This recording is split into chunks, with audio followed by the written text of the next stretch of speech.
Hello everyone, and welcome back to the Nafo Even Rounder Table. However, given that Gonzo has shuffled off this mortal coil, it is now the Nafo Only Rounder Table. In any case, welcome to our reaction to Tucker Carlson interviewing Vladimir Putin. Now, the reason it's taken so long to get this video out and to publish this VOD is that YouTube was not exactly happy with the amount of colourful language we used to describe our emotions at what Vladimir Putin was saying and the stupidity of Tucker's questions. So I had to edit it. Don't worry though, it's not as harsh as our first episode's editing. But I need to continue with a tradition first. Cue the mix.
Guys, what? We're going to suffer. Yeah. Oh no. Yeah. We're going down on a sinking ship, boys, and we're doing it together. This is going to be hours 3 and 4 of this for your pleasure. So thanks for that. Hello, chat.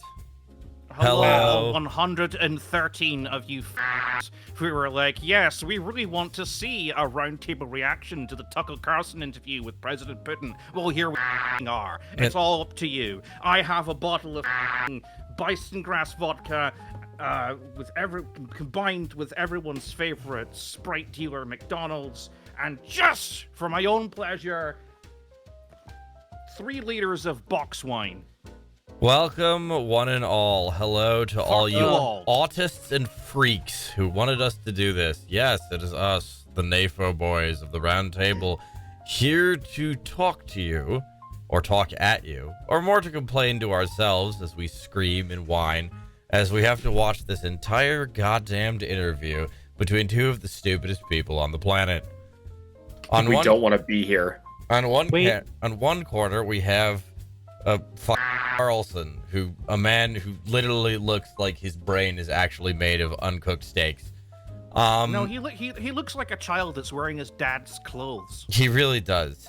His face, his face when he's trying to look contemplative and sophisticated, like he's really thinking hard about something. It genuinely looks like he's constipated. Yeah, he's just trying to go for a turd, and... yeah, it looks terrible. And the other hand, we have the once fearsome, true iron-fisted dictator of the Russian Empire, and he's a fan fiction writer. Yeah, and he is a confused, paranoid man who genuinely believes the shit. We know now without a shadow of a doubt that he actually believes the things he's selling. And what he's selling us is something that you probably could have read at one point on an old white supremacist forum.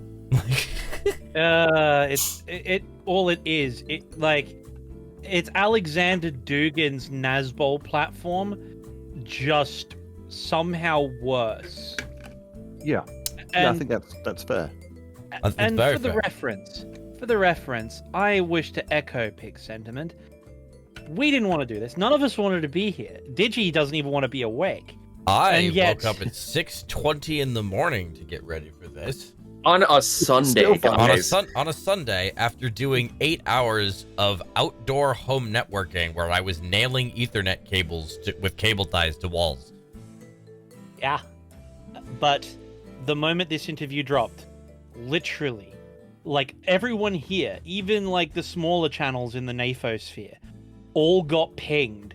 Like, when are you going to talk about the interview? All of us got at least 10 mentions. Pig and I got over 100. The moment it dropped, like, hey, when are you going to react to that? Well, we're here now. Yeah, you gone done this. Yesterday we were interject with a thought, if that's okay. Yeah. I don't know what any of you were expecting out of this. You've got, like, Putin is going insane because he's surrounded by yes men.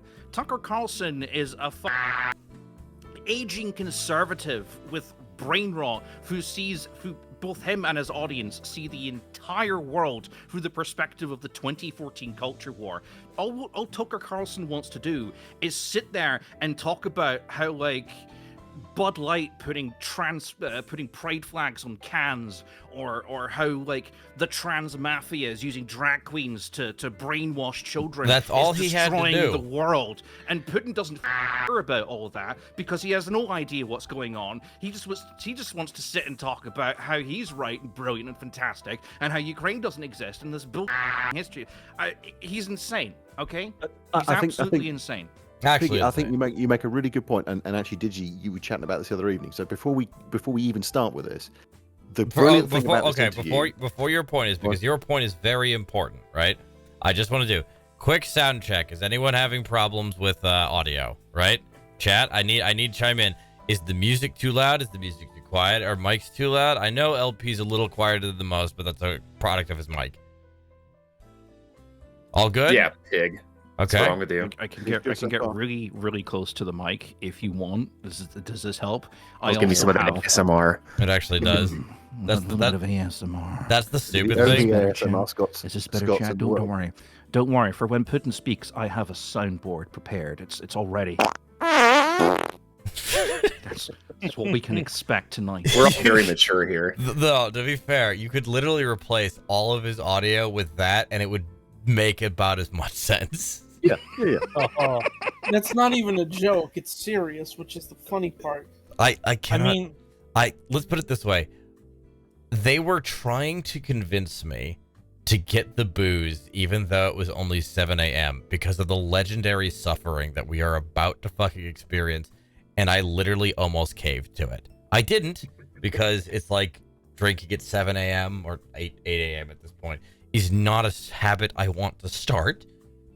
But for this shit, it's tempting. Anyway, I mean, I can't drink any alcohol, but I've got a pair of pliers and a mousetrap with me just to take the pain away. No, that's fair. Yeah, and fair. Okay, so Thrasher, you had a point that you wanted to make. I had a point. The point of this is, and no one should be under any illusions about the fact that what you're watching is two people completely failing to talk to one another. The whole interview is two people not listening to the other person and not having a clue where the other person's coming from. And the point you just made, Piggy, a minute ago, you made yesterday on chat was these guys are looking for a particular narrative and neither of them know how to bring it out of the other person. And as a result, it is fucking comedy gold, but you do have to watch it. So can I just throw a nugget in there? Go for Watch for the moment when Putin takes the piss out of the fact that Tucker Carlson tried to join the CIA and was rejected by them. It's a nanosecond, and it's very funny when you see it happen. Oh, I passed my exams. You didn't. Yep. I am so excited. I hate to concede. It's perhaps the only analysis point that that any of these idiots has actually managed to get right. Is that when you put Tucker Carlson next to Putin, Putin does seem like the evil genius everyone seems to think he is. It's And then puts into perspective Good point. how dumb do you have to be for Putin, the 3-day special operation that's entering its second year, to seem like a tactical and strategic It genius? really is an interesting question. Also, thank you those of you who are following and doing subs. I can see them. But for the sake of getting a clean recording, I have turned the notifications off so that we can get this up on YouTube for posterity. That's all. Thank you very much. I am seeing them, and I will actually I'll try to read through them at the end of the stream. That's a good show. I will also say that the stream, when I put it up, I'll need to edit it down because Tucker is being a whiny little bitch and copyright striking people. So I'll have to edit the out of it. Because he went over there expecting genuinely, because remember, he's fired from Fox, and now he's on Twitter, Zitter, whatever, the hellscape site. He wanted his little Bob Woodward moment. That's Yeah, all. he did, because he genuinely thinks he's a great journalist. Imagine getting fired from Fox. It's impressive. It's impressive. Yeah, he went in there thinking it was Frost and Nixon, and it's just not. No, you could tell he's humiliated, right? So that's why he's trying to get rid of it. And I mean, any of us who have spent any amount of time on the internet, especially those of us who make content, knows that never works. It's Frosted Noxon is what it is. Frosted didn't work. Noxon. It's the Aldi, it's the Aldi version. It's The Aldi version. it's oh god, you're right. Oh, I think that's really a disservice. At least the Aldi versions of stuff are usually worth the price tag. This one definitely wasn't. Who's forcing me to do this? Who has the gun to the back of your heads? You. That'd be me. You. No, all of you. Anamarchy wouldn't have made the rest of us do this if it weren't for the fact that everyone other was on Discord is saying, when you going to talk about Tucker Carlson? Fine. And I'm only participating in this, and I'm only willing to help out with this because we did admittedly miss an opportunities for previous shit. Like we didn't do one when Pierogi died, stuff. We've been gone for a while. Pierogi dying was really funny though. My meme video didn't get up in time because YouTube chucked a hissy fit about me making fun of someone copying a missile to the face. But Oh dang, a war criminal died. Cry me a river, buddy. All rise for Pierogi. Oh. May he rest in piss. Yeah. Yeah. Corey, Anyway, quick question. because we're going to be here for some time otherwise. I think that's Yeah, you know what? You're right. You're right. I think that's the default for Russia, though, right? They don't have indoor plumbing. They don't. You have a choice. The further you go away from Moscow, the chances of you having indoor plumbing plummets dramatically. I got a pizza in the oven. I'm gonna go grab it. You guys get started. Oh God, no! We're not letting you get out of that. We're waiting until you get back. Then suffer, bitches. Did you bring enough pizza for all of us? They've started a hype train at just in time because the moment I said we're all going to suffer together, the hype train started. Make the pig sing and I send $1,000. Oh. What you want me to sing? Okay. There is a house in New Orleans. Okay, to be fair, that would be a really good one. Behold the rising sun, and it's been the ruin of many a poor boy. And God, I know I'm one. There we go. Excellent. What a banger. I'm not gonna Beautiful, lie, man. that was actually really good. Nice growl, buddy. You guys think that's good? I could do the American preacher growl. That's about it. You guys think that's good? Oh God. You know what? We should do thanks, like Russ. an album or something. I think that would be a great idea. I think do an an album would be incredible. A song We'll for you. print it on LP. Get it?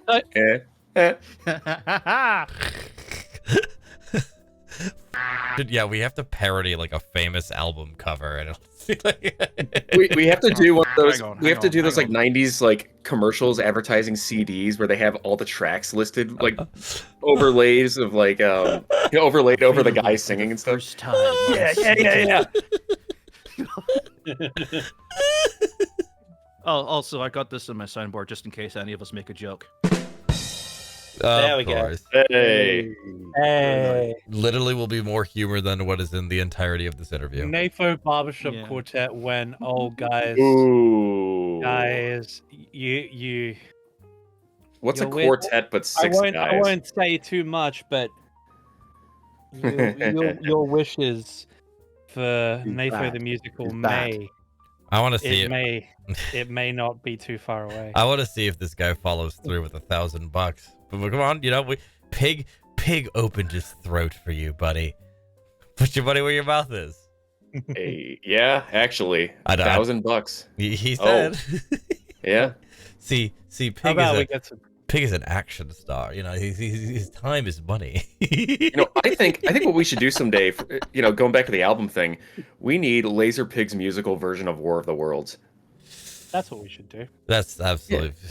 There's multiple characters in it. It'll be great. We're all going to do War of the Worlds as long as, I don't know, Thrasher, do you want to sing Thunderchild? Endorse. I mean, I'll sing whatever the hell you like. I mean, I've got no Excellent. singing voice and no sense of timing, but I mean, you give me the lyrics and I'll Well, get neither it. do I. Good go. Ignore Do I historical get events. Endorse us doing more stupid shit. Do I get to be Ogilvy? The chances of No, anything you- coming from Mars? No, you get to sing the Artilleryman. Oh yeah. Who's going to be the parson? A handful of men. We'll start all over again.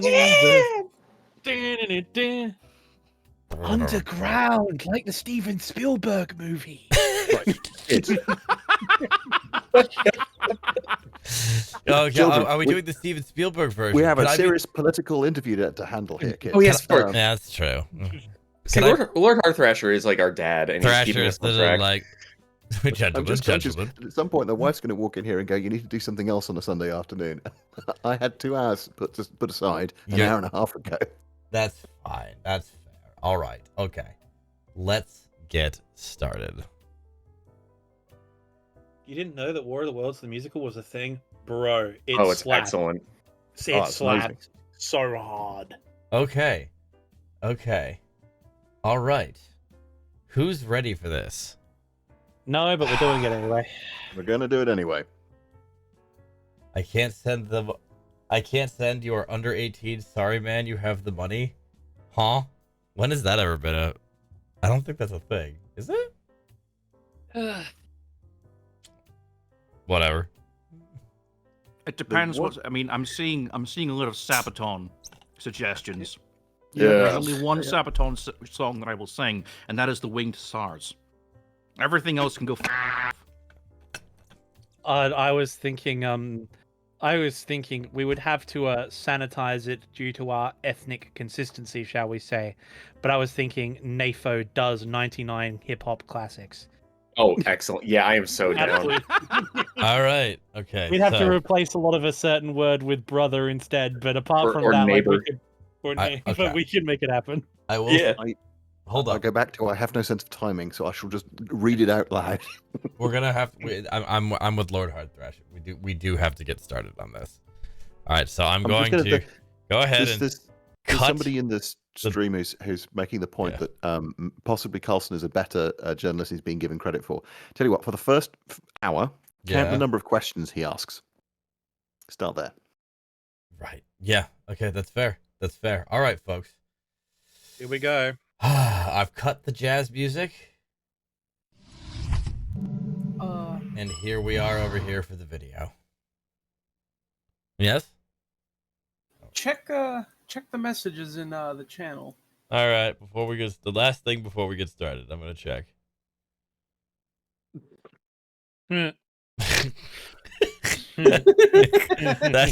that should be the thumbnail. I am saving that for the thumbnail. That should absolutely be the thumbnail. Just screenshot it. Okay, hang on. Let me see if I can. 369. Damn, she fine. Shorty, she can suck it to me. All right, one more just time. 1 second. Get low. To the window.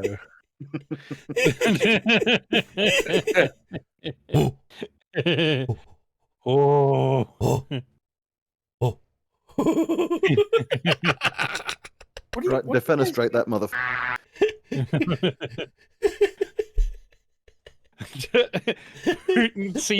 Putin sees a small European country that's not a NATO. That's not a NATO member.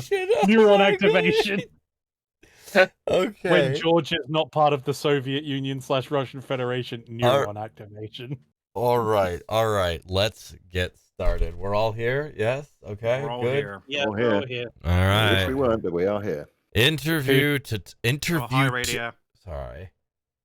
Hi, Radio. Interview Radio, to hi. Tucker Carlson. They can't even fucking get it right. Interview to Tucker Carlson. Oh no, even the title's bad.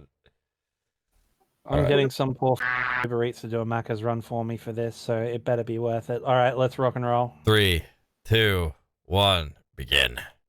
Oh God, make it stop. Sorry, too early. On February 22nd, Oh, there he is. There's Tucker. You addressed your country in a nationwide address when the conflict in Ukraine started. And you said that you were acting because you had come to the conclusion that the United States, through NATO, Serious might question: is he wearing a initiate toupee? a quote surprise I did attack wonder. on our country. It- And to Putin's not, American but ears, that sounds Tucker paranoid. looks Tell like us it. why you believe the United States might strike Russia Okay. out of the blue. So How why did is you the conclude United that? States going to...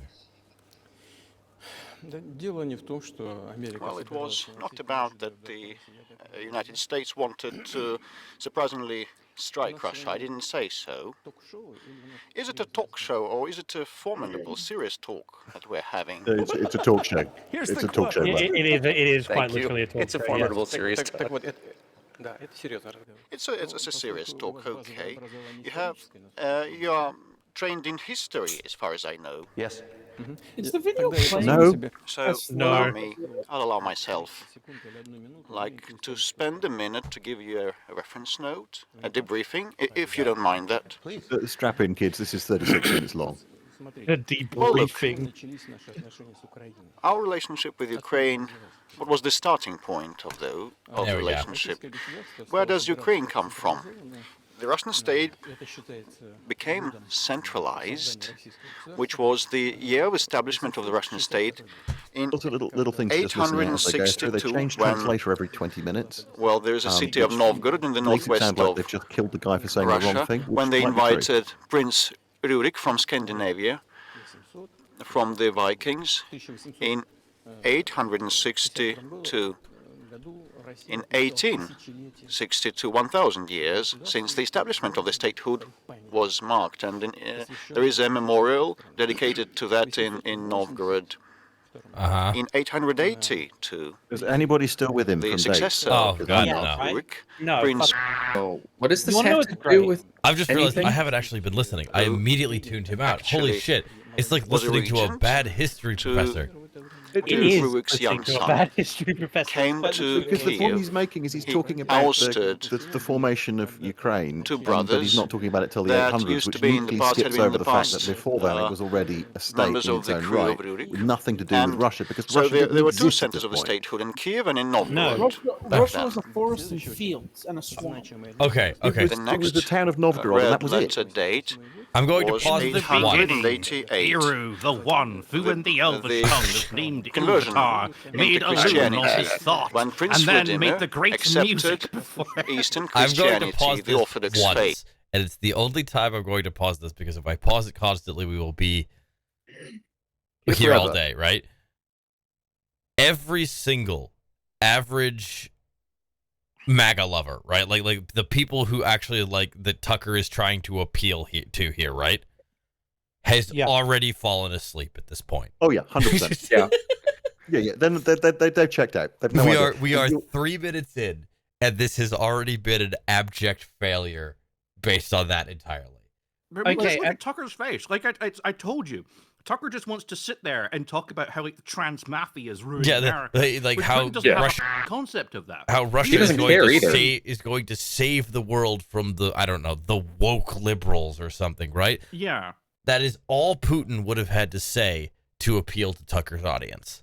All that, Okay, all so- this means is basically Putin is working without a filter right now. That I don't think people realize just how much of Putin they've not actually physically seen. Everything you know about Putin, everything you've seen, everything he did in public, all his speeches, everything was a choreographed dance for the longest 100%. time. It's all on And script. because of this invasion of Ukraine, he has fired a lot of the people who did that, a lot of the people who masterminded everything that surrounded him. So what you are seeing here is Putin without the filter. This is actual Putin speaking. This is what he believes. He doesn't, like, if this was like 2018, like he would have had a script. He would have had certain answers to say. The translator would have had access to those, and he would have been saying them, so Putin couldn't possibly go off script. And it all would have been how, like, the culture war in America was redefining, like, the world in the West, and how it was opening up, like the world to like the Nazism ages of the past and everything. And that's all he would have had to say. Instead, he's going on this lecture because this is a shit that he actually believes. Yeah. These are two moronic fascists, ancient-ass conservatives who want to rule the world as they see fit, and they are completely incompatible with each other. And that's what you're seeing here. I will say Sorry, that I'm eating a pizza, so apparently, right? Basic feedback from chat. It's good for us to sort this out early, right? At least one person said you need to pause when you talk because otherwise it's completely incomprehensible. And I think I'm going to reduce the volume of the interview, right? So turn up your volumes, folks, right? And keep us louder because I'm going to be honest, I care about what we're saying, not about what they're saying. Yeah. You should have automatic generated captions on YouTube, so if you put captions on, people can read.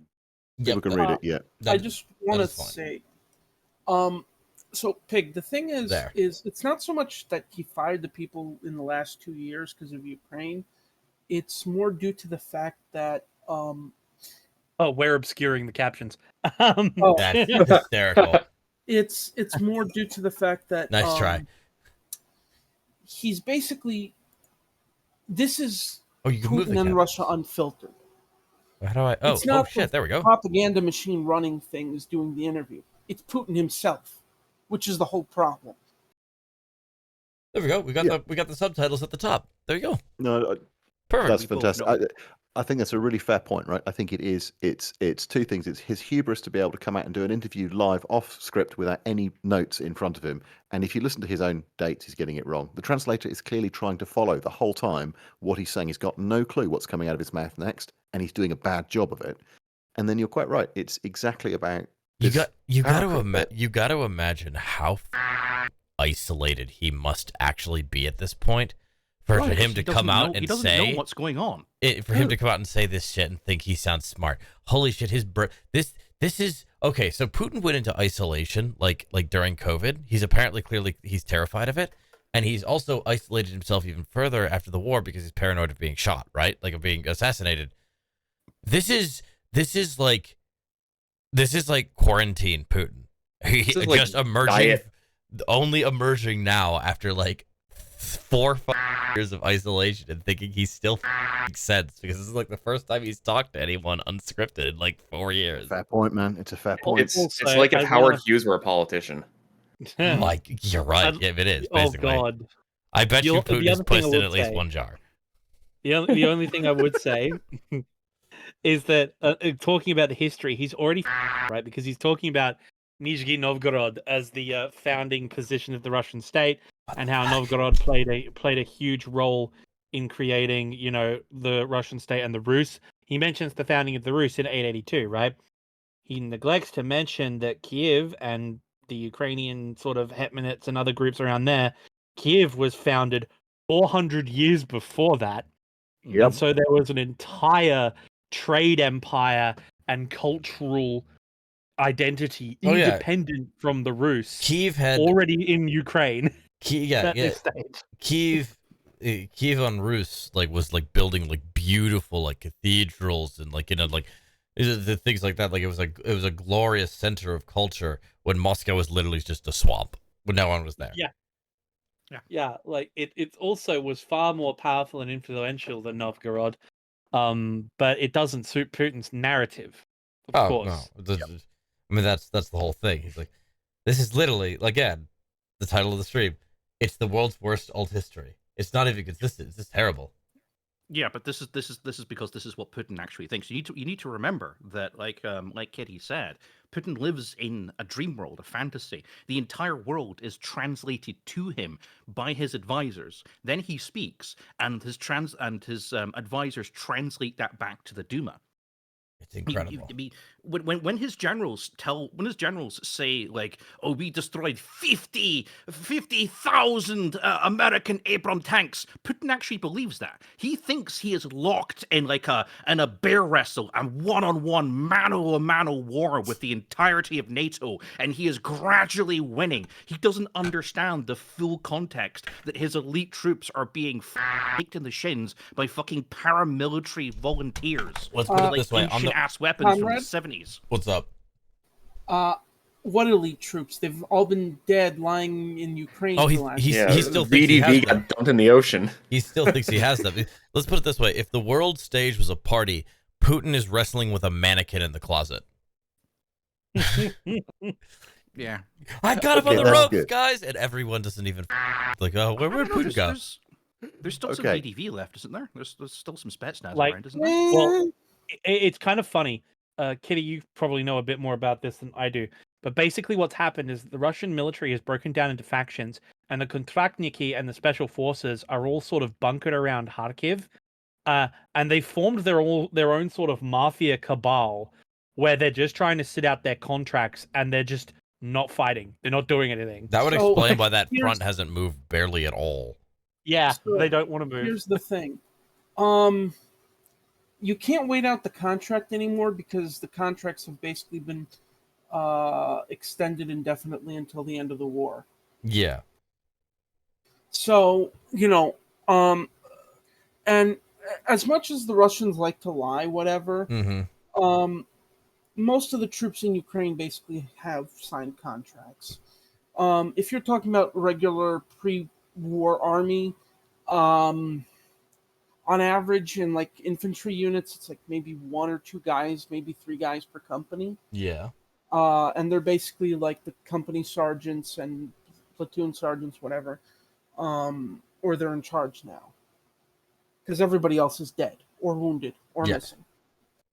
I mean, there's really only like sort of the trained Russian army is gone. There's really only like pockets of highly trained people left, right? They're all replacements now. It's all replacements, and there's like pockets of highly trained, like sort of like survivors of the initial thing. It's like post-apocalyptic. There's just like little like pockets of actual experience that like occasionally tries to keep the people around them alive, but there is no trained push to be a functional army because everyone is dead. I mean, I think you're not wrong, but you do also need to be very mindful. There's still a lot of them, and the guys that are alive have been promoted into positions of control. I'm not denying that. I'm not denying that they are dangerous. I mean, even a mob is dangerous, right? Like you put enough manpower behind anything, it is dangerous, and they've still got military weapons. I'm just saying they aren't capable at this point, and they will not ever be capable of doing high-level military maneuvers or like really coordinated offensives, because that requires coordination, and anyone who actually knew how things were coordinated is either dead or is improperly trained because there's not time. Because what's the time to kill? Basically, like if you to put it in COD terms, what's the time to kill on the Russian front? It's like weeks, max. Well, days a lot of the time. If you look at what has just happened with the command structure on the Ukrainian side, and they've also made a change to the commander in chief, and they we'll see how that goes. I'm not, as they're calling it. I'm not going to comment on that because it's too early, I think. But yeah. Well, hang on. I think I'm not going to comment on the individuals because that's what I meant. But, like I'm not going to judgment call on them yet. Yeah. But I do think there's a really important point to be made there, which is the key benefit of fighting for a democracy is the willingness and the ability to change and to not have your views completely roughshod over. And if things aren't working, to make a change so that you do make things work. And who knows if it's the right change or the wrong change, but you can make a change. The thing which has happened in Putin's army is he's fired his army commanders because they didn't win him the fight, but he's demanded the same worldview, the worldview that's in this interview, is continually represented, and it's become an article of dogma and faith that the war is justified, that this is what you should be doing, and that we should take Ukraine. At no point is there an opportunity for any actual innovation to occur. The whole thing is completely ossified and based on graft. He's not adjusting. I'm actually optimistic about the democratic future of Ukraine, even though they're clearly fighting a hell of a fight. Long term, they are going to win. Correct. Yes, because they are willing to adapt. Putin only fires people and then demands the exact same goals without any fucking reflection of the next dude. It's just like, no, I want all of Ukraine. It's like, if you say that's not possible, out the window you go. Yeah, 100%. All right, They say the definition of insanity is it's true. Doing the same thing over and over and expecting, different results. But it's true. Do you want to keep playing it on? I think we should. So we can just skip Putin's fucking history lesson. Yeah. We've got. Since then, we've decentralized power turn the volume down a little in bit. Russia got entrenched. There we go. That's with good. a single He's territory, quiet and you have subtitles. Single Good. economy. Bless those subtitles. Bless those subtitles. They're amusingly wrong in places as well, which is quite fun. Yeah. Of Rus, they had the same. You hear this all the time, like he's talking about the advent of Christianity in the era and why the Orthodox Church is the thing which binds Ukraine and Russia together. I'm just going to make the point that aside from I think it's the Bulgarian Orthodox Church, which was recognized Romanian in 1925, the Russian Orthodox Church was the last to be recognized in the modern era in 1598. So it's not the leader, it's the follower. It always has been, and no one outside of Russia who's Orthodox looks to Moscow for leadership. The Patriarch in Moscow is the least important of them all.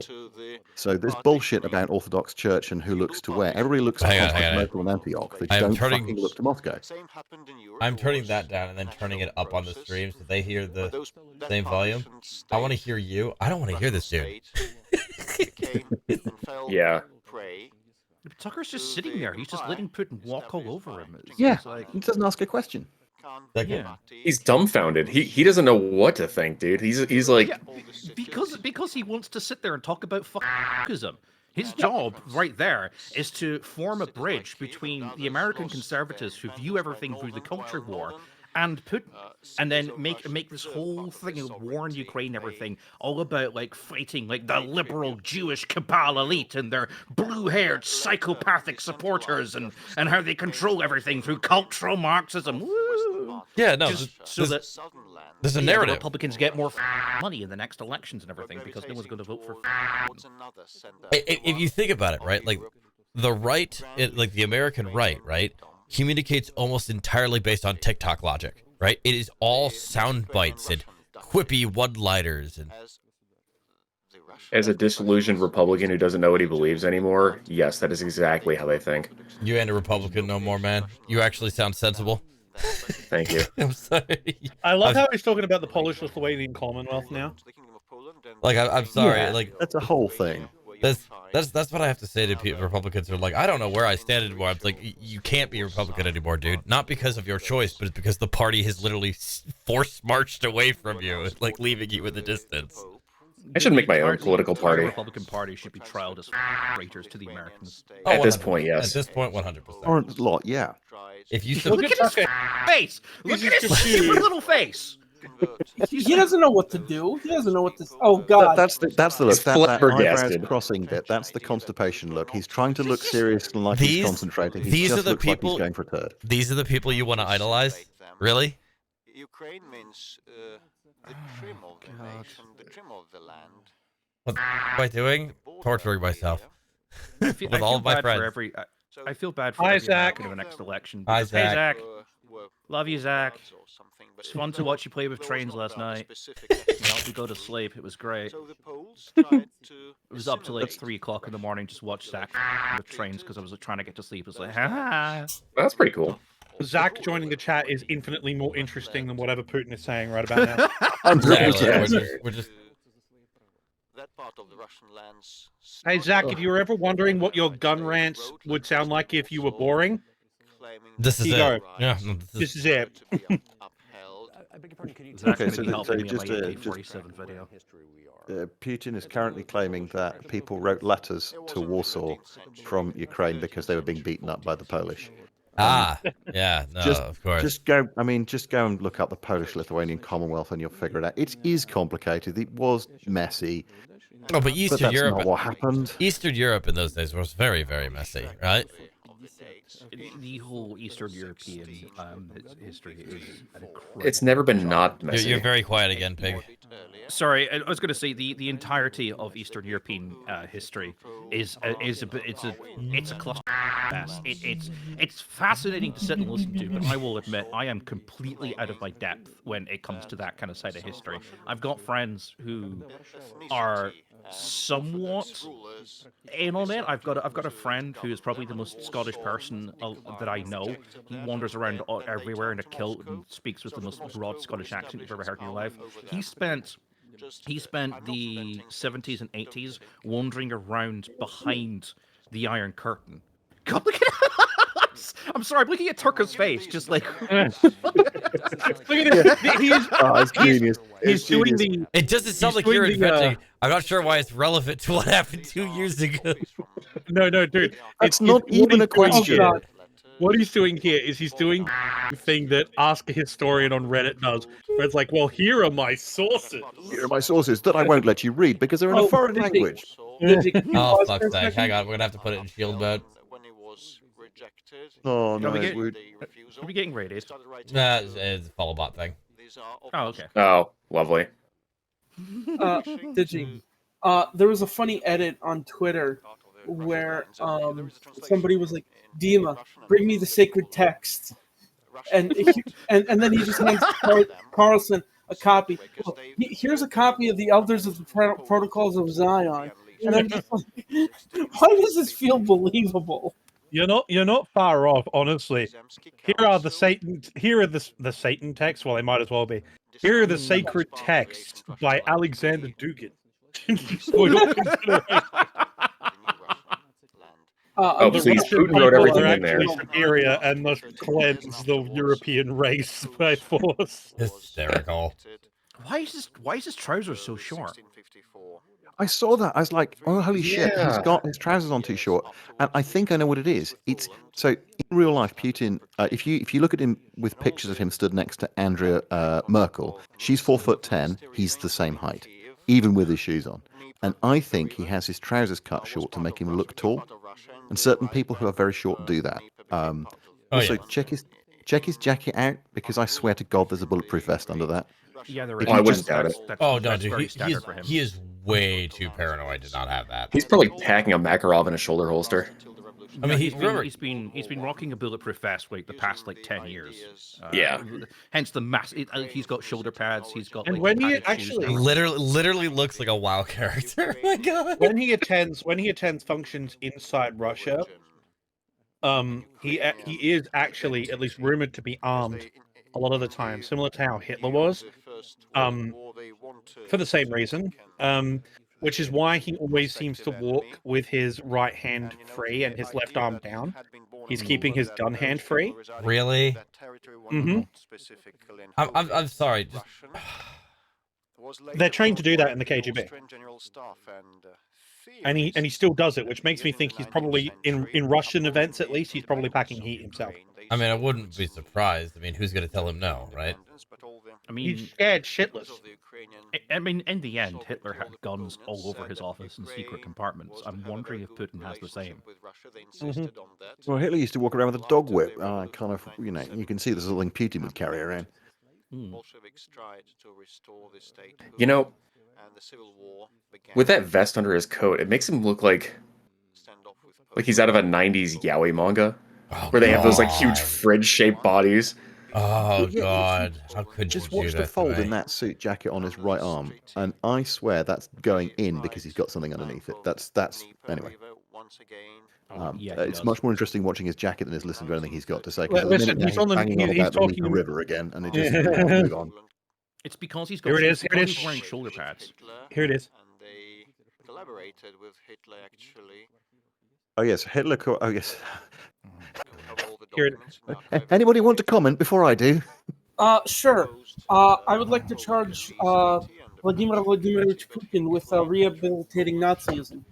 Oh yeah, I forgot that happened. Yeah. Okay. So Okay. None of this happened. I'm sorry. None of this happened. Poland kept up good relations with everybody around them because they had to. Because they had the Soviet Union on one side, they had Nazi Germany on the other. They were trying to not be invaded. The Nazi Germany went to Russia, and Russia taught them everything. Because of them, they got a tank program. They built the Luftwaffe. If it hadn't been the Soviet Union, Soviet Russia, World War II would have never happened. Nazi Germany would have got its ass by Poland. And Okay. even if you take exactly what Putin is saying and you believe every word of it, there's a really important thing. Poland could not have handed Danzig over. It wasn't their city. It was a League of Nations city. It was a free city. They couldn't have handed it over even if they'd wanted to, which they didn't. This is just... Wait for it. Wait for it. I'm waiting for the particular thing he says before I jump in. Go for it. I'll wait. It's coming. It's coming. Wait for him Oh, to boy. say it. Before World War II, Poland did not. Can we get a quick time check? Just how far through are we? Okay, 10 let's... minutes. All right. 13 minutes and 18 seconds. Okay, Tucker has asked one question so far. Take He's a asked shot. one question, and it is relevant. Take how a is it shot relevant? for every question that Tucker asks. You'll still be You're gonna sober be by the end really of the sober. stream. Yeah, really sober by the end of the stream. How did The Tucker most even boring get? drinking game ever. How did Tucker even get this interview? Because Putin He's in is bed with Russia. Putin, yes, but also Putin understands the value of propaganda. It's just that after 4 years of hiding away in his bunker, as everything went to hell around him, he doesn't know how to do it anymore. Well, he thinks he's the most persuasive person on the planet because everybody he talks to goes, "Oh yes, very good point, Vladimir." He's just another tin pot dictator, dude. The only difference is that he sits on the corpse of the Soviet Union and there's still some of those nukes left lying around. That's the only difference. You know, it's kind of refreshing to just have like a straight up dictator in our lives again. You know, one we can just see as the enemy. We haven't had one of those in a while. Refreshing. And we're wasting Yeah. it. We're wasting it. I know. Look, an actual enemy. And Xi isn't fucking far behind. I'm sure he's going to start talking about how the glorious Chinese empire will rise again. You know, he'll declare himself the new Xi dynasty. Yeah, and how the communists were the ones who actually fought World War II instead of the... I'm sure. Yeah. Any day now. And we're wasting it. I'm disappointed in this current crop of dictators. I mean, god damn it. Not even one of them has decided to design a decent uniform. I mean, say what you like about the Nazis, but they knew their uniforms, right? I mean, that Hugo Boss, Okay. man. I want to push back. I want to push back a bit on that. Idi Amin and Gaddafi had some pretty fire drip. All right. Oh, okay. No, Idi Amin had some cool stuff. But that's But he's Cold dead. War era shit. Like that's we can't give them credit for modern shit, right? Like, Of course okay. you can. I mean, when your army is being flexed on by the drip of the Spanish. Okay. That's Okay. Okay. Gaddafi had a bodyguard comprised entirely of supermodels with gold-plated AK-47s. Okay. The man knew how to get down. That's all I'm saying. Yeah. Completely shit. His own people killed him for a reason, but he knew how to get down. That's what I'm saying. Right. We should all design our own dictator was dictator it that uniforms. That had the uniforms based on the Star Wars outfits. Was that That was the Iraqis. They had he had a guard that had Fedayeen. yeah, they had like That's the one. plastic Darth Vader helmets. Classic, man. Absolutely Yeah. classic. Okay, you need to hit play again, Digi, because he's coming up to my favorite bit, and I need to react. all right, buddy. Have a good one. Wait for it. Czechoslovakia, but it did not give the Danzig corridor to Germany. The Poles played to Germany. The Poles played. Oh, did they not? And, you know, as a result of That Hitler Dan corridor is the started Danzig to corridor, by the way. with them, against them on the 1st of September 1939. It was Oh, at least he got Poland that date right. turned uncompromising, Okay, so this and is all Hitler fucking Nazi propaganda. Okay. He's It- actually It's literally expecting- Nazi propaganda. There it is. the There it is. USSR, There it I is. some archives, Yep. the USSR behaved in an honest way. I have read them all. all. Way. Bullshit. Oh. No. Asked Okay. no, let's let him finish, and then you can have. Oh, so they asked Polish permission. Dude, he's to not going to help finish for another 30 Czechoslovakia. minutes. The Czechoslovakia campaign was already over by that point. It was, yes, it was. He's trying to claim that he was going to protect Czechoslovakia. Okay. Which he wasn't going to. Literally him. Okay. Oh, Okay. God. Okay, so Putin has shot himself in the foot unknowingly here. Yes. Because he's basically framing it as Poland was asked to give Danzig up, and they refused to compromise, and so Hitler had to invade. Okay, yes. That's what I read. Yeah. How dare you not give me what I want, innocent bystander I am mugging? I must now shoot you. So Yeah, Where have we heard that before? And where have we heard that before? But here's the thing: he's pinning the blame for their invasion and conquest, and the invasion and conquest of Czechoslovakia by the Germans, on the fact that Poland would not agree, and by extension the Western Allies, Britain and France, sent a military mission to the Soviet Union with the idea of forming an alliance prior to World War II, which is what he's referencing. And it's a propaganda point that tankies on the internet always bring up every single time. And he's pointing it out, but he's conveniently leaving out the context. The French said, absolutely, we'll sign an alliance with the Soviets because we want to stop the Germans invading France, because after the damage the Germans did in their occupation of France during World War I, the French wanted to do whatever they could to prevent Germany from actually getting troops on France again. How that worked out for them, well, we all know. But the British, meanwhile, did not want anything to do with the Soviets for rather good reasons. Hey, I can't imagine why. These violently armed, swarthy men look kind of shifty. Maybe we shouldn't ally with them. They've been murdering their own people for 10 years. Let's not talk to them. Yeah, and so what happened was the military mission got sent, and Chamberlain gave instructions that they were to be cagey. They weren't going to give any guarantees. The French were like, "Hey, we're okay with this deal," and so basically, tankies like to repeat the story that it's British propaganda, and that it was all a British conspiracy as to why the Soviet Union signed the Molotov-Ribbentrop Pact and aided Germany instead, because Britain wanted to keep their empire and refused to cooperate with the Soviets in good faith. It goes further than that. The reality... Sorry. Go on, Pig. Okay, well, I was going to say it goes further than that, because back in 2009, there was a guy who was prosecuted here in Britain for stuffing falsified records into the Central Archives at Kew, which implicated the royal family for being for collaborating with the Nazis on this. Mm-hmm. Yeah. Oh, so we lost someone, didn't we? No, he's back. No, Okay, he's back. Yeah. Kitty's back. But here's the kicker. Here's the rub of it. The reason why, which is what Putin's pointing out here, is that Poland was told, "Hey, the Soviet Union will come to fight Germany if they attack you." But you see, the problem is, we need to deploy our army. We need to deploy the Red Army and the Red Air Force, which means we're going to have to set up garrisons in Warsaw and Lviv and other places. And, and we need to supply those troops. So we're going to have full logistical access as well. And we're going to need to use your airfields to forward base our aircraft, of course. So we're going to need to have a garrison on those as well. And actually, we need to get our cargo ships safer, and we need to forward deploy our submarines and our destroyers to protect the lines of supply to Gdansk and Memel and other places. So we're going to need to set up garrisons in your friendly neighborhood states of Estonia, Lithuania, and Latvia. We're going to need to set up forward bases there as well to ensure our supply lines, because we can't just run it all through the Polish rail network. And we're going to need to put troops there as well, just to make sure that it all works, just so we can supply our armies. The Polish were basically told the Red Army is going to be able to garrison their entire army on your country to fight Hitler. And then after the war's over, well, they'll just magically I'm leave. unpausing this while you continue, because we will be here on the Monday. They'll leave, of course. And the Polish turned around, and the Baltics turned around and said, "No."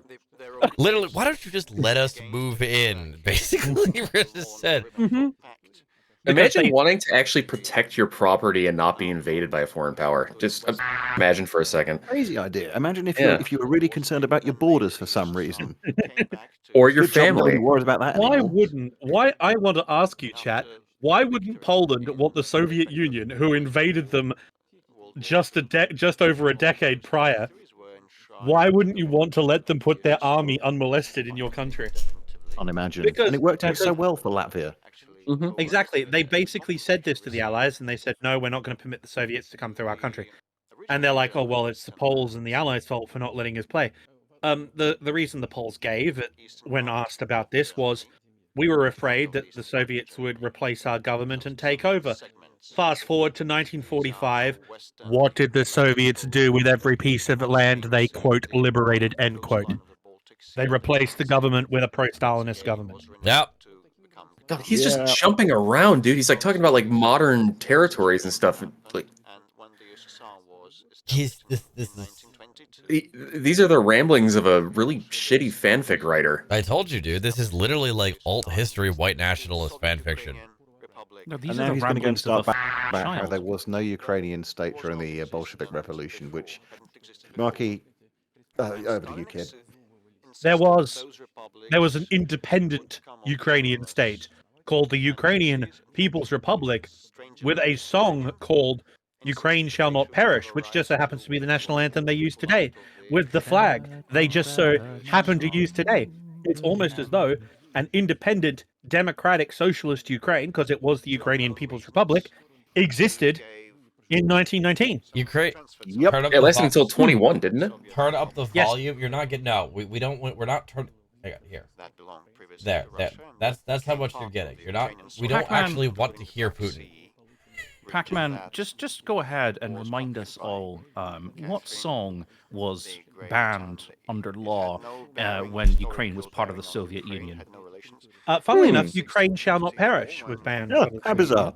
And when Ukraine declared independence from the Soviet Union, what was the first thing they did? Legalize the song, Ukraine Shall Not Perish. In fact, they're all singing it in the theater, yeah. The flag that was first raised in 1991 to celebrate by the crowd outside, actually.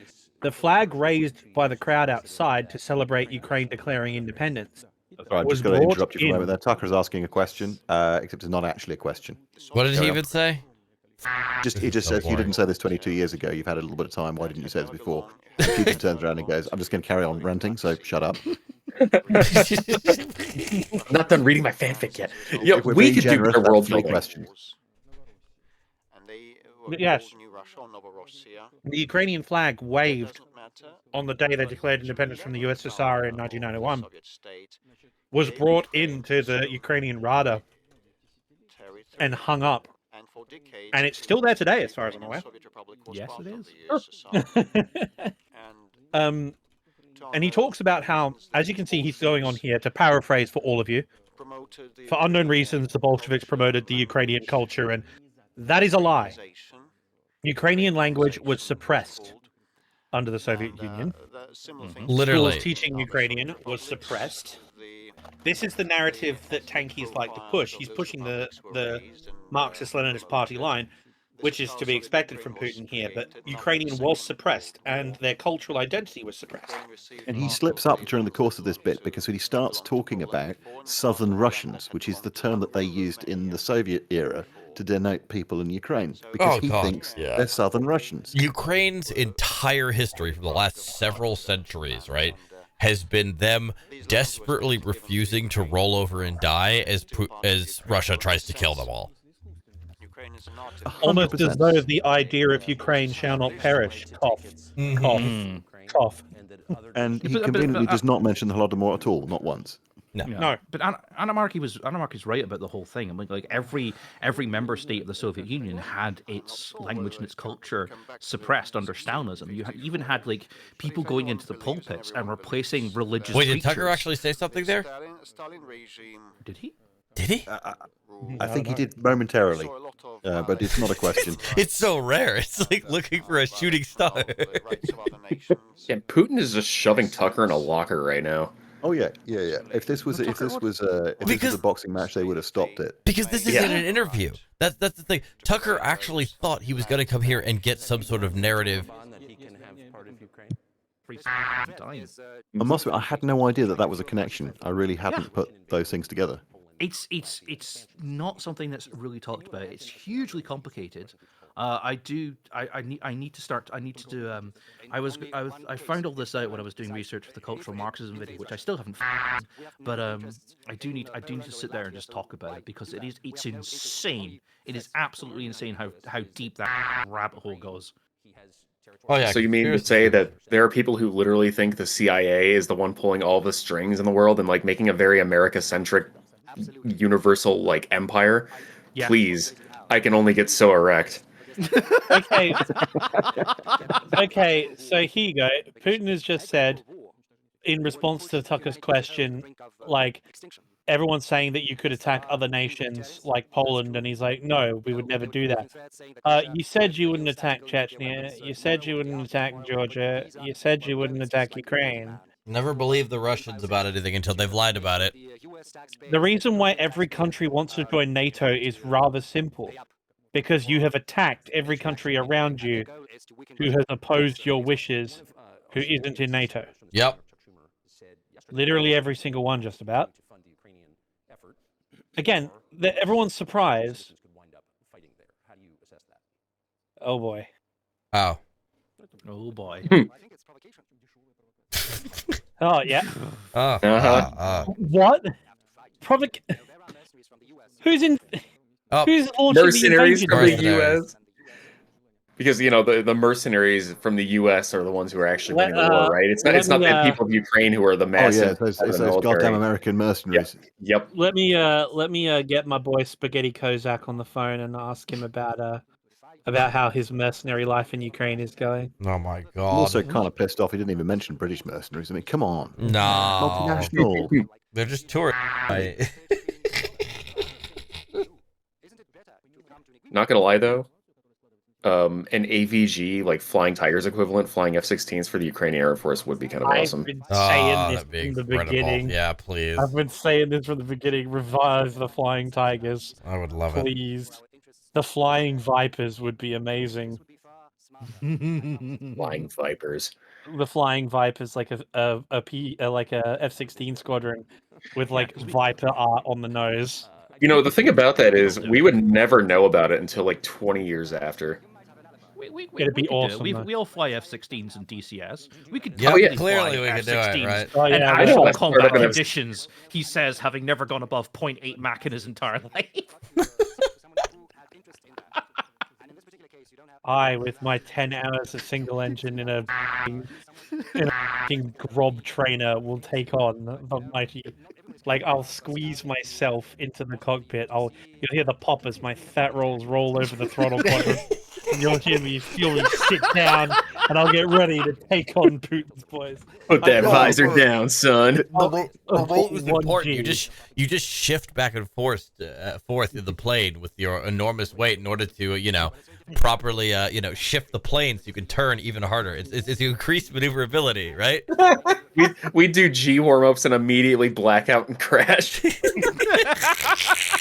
Adamaki's pulling 9G. He currently weighs 4.8 tons. What?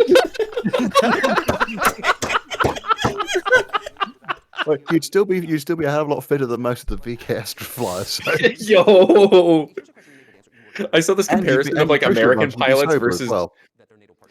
There was this picture I saw. I gotta find it at some point. It was a comparison of American pilots that are like slim and fit and everything versus like Russian pilots, and they're all like beer guts and they look really depressed and they've got those big red like survival jackets on. It's just like the most dismal looking Air Force.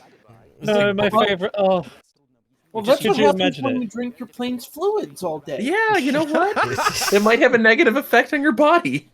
Who knew? I don't know. The MiG-31 probably still uses the alcohol cooling system. I think it actually does. Nah, I think it's the last one. I thought they pulled that out because it was getting too bad. I know the 25 definitely had it. You hear the Russian cover of Danger Zone. And when it gets to the part of highway to the danger CIA made Poland, huh? zone. Excuse me, what? Damn, that's awesome. Don't that- worry. is that- It's a Nord Oh, they're Stream talking about pipeline. Nord Stream now. Oh my god. Okay. Oh god. I was gonna say, like, I'm starting to like this fan fiction, guys. Nah, dude, like, as I was saying, you hear the Russian cover of Danger Zone, and when it gets to the highway part, it's like, highway to that, and then the reason is simply it's a Russian highway. He's just hitting the pothole from the way down. Well, actually, hold on. That's a cover we should do, actually. If he's hitting the potholes, you know what that means, right? What? They're sober. True. Oh, True. If you you're feel right. it, you Well, okay. Oh, If we're now a multipolar world. Multipolar world, yeah, there we go. Okay. That's- Oh yes. He needs a narrative. He needs a narrative, right? Jinx, Digi, Jinx. Yep. Multipolar world is also how Putin would describe what he thinks is going on in the world. But and then he's in a minute he's going to start talking about economies. I'd like you, as he gets to this section, to consider the GDP power parity that Russia has, which is just slightly south of big heavyweights like Bulgaria and the Trinidad and Tobago Islands. And yeah. Dude, the building sad they time. are in is worth more than the entire Russian economy. This is Oh, yeah. incredible. Yeah. I mean, tell one you state what, in brother. China is worth Yeah, you know more what? than all of You know what? Chat's right. Everything is the CIA's fault. Like the entire rest of the world, all the CIA. The CIA's been the enemy all along. They're the big evil. I wish. Oh, here he goes. Here he goes. He's talking about the US dollar being This is what we supplanted. got. I tell you what, brother. Bricks gets me bricked up. I have thoughts on this subject. Feel free to tell us. Okay, so look, every now and again, somebody pops up. This has been going on since at least the 70s and possibly earlier. Somebody pops up and goes, the whole world is going to start trading on insert new currency here. At the moment, it's the yuan or the renminbi out of China, right? Yeah. The problem is you cannot exchange renminbi nationally freely, right? You could not now today walk down to your bank and just take some Chinese currency out. You're not able to do that. So it's not a freedom of exchange. The only reason you can exchange renminbi is because you've bought something and they've paid you in renminbi. What Putin is going to try and say here is that he's now trading massively more using yuan renminbi with China than he ever has before. What he hasn't quite clocked is that's because his economy is now locked to China's. The more he does that, the more he becomes China's vassal state. No one else can do that because they can't get hold of renminbi because they're not dumb enough to accept payments from China in their national currency, which is worthless because you can't trade it anywhere except with China. It's like taking credit notes off your local store when you were working in the frontiers somewhere in a forest, and guess what? You wound up in debt to the local store because you paid with store credit and you got store credit back, and that was I it. sold my soul to the company store. Exactly. This is how China has been recolonizing parts of Africa. This is exactly 100%. what they've been doing. Yep. South Africa has Chinese police stations in it. And Greece, too, because they've been buying up all the ports in Greece. Oh, that's See, not surprising, actually. Greece, all the countries which have got a debt problem have been taking money off China because they don't ask too many questions, and Greece is certainly one of them. But that point about police stations is really critical. South Africa have done it, Solomon Islands have done it, bits of Kyrgyzstan have done it, where they've got actual Chinese forces locally stationed. That is colonization. Of course, right? But I mean, that's because the second Cold War is pretty much on, right? Like, in China's the new. It's worse than that. They're moving in Chinese warships. They've got Chinese workers living in Chinese-owned, sort of actual, physical hold-off colonies within the countries themselves. Yeah. But colonialism doesn't happen in the 21st century. I tell you what, you Brits have some nerve talking about this colonization lark. We've been colonized twice. First, my lot colonized it, and now we're just a Chinese coal mine. Well, the thing is, the thing you've got to ask yourself, Marky, is where's the harm, really? I can't see it. Well, I'm just going to take my little urn of ashes. Okay, if whoa, you will, whoa. and go play by myself. You little wow. I love how we've completely lost the plot. We don't care what Putin is saying. Where are we? What time? What time is it? 1:20? He's just going on. There's no the reason why we're making jokes and around like this, because there's no point. He's just yammering on and on about nothing. It's just China that is not bad. aggressive. Look, he just said it. China is not aggressive. He said, "I think Taiwan might Disagree have a something little to say. bit. I think Yeah. Korea and Japan might have something to say." Although Vietnam. Japan doesn't have a leg to stand on. Ask Vietnam about how Vietnam. aggressive the Chinese are. There's also a whole bit where he's going in earlier on. He was talking about like how Hungary might want to take back its territory and stuff, and now he's come around to China. Like, be a bit careful, son. You know, your only warm water port is actually, technically speaking, Chinese land that you stole. Well, I mean, that's why he's going after Texas, right? You know, with warm water ports. Hello, fellow Texans. Don't you mean Texians? You Texian. American? Yeehaw. My name is Yeehaw, Sam Smith from Texas. From Texas Oblast. Sam Smith from Texas. Texas Oblast. Texas Oblast. Texas Oblast. Privyet, comrades. I am a loyal functionary from Austin Oblast. We are here to tell you about new chocolate-covered bacon stand, which has now got 25% less horse in bacon.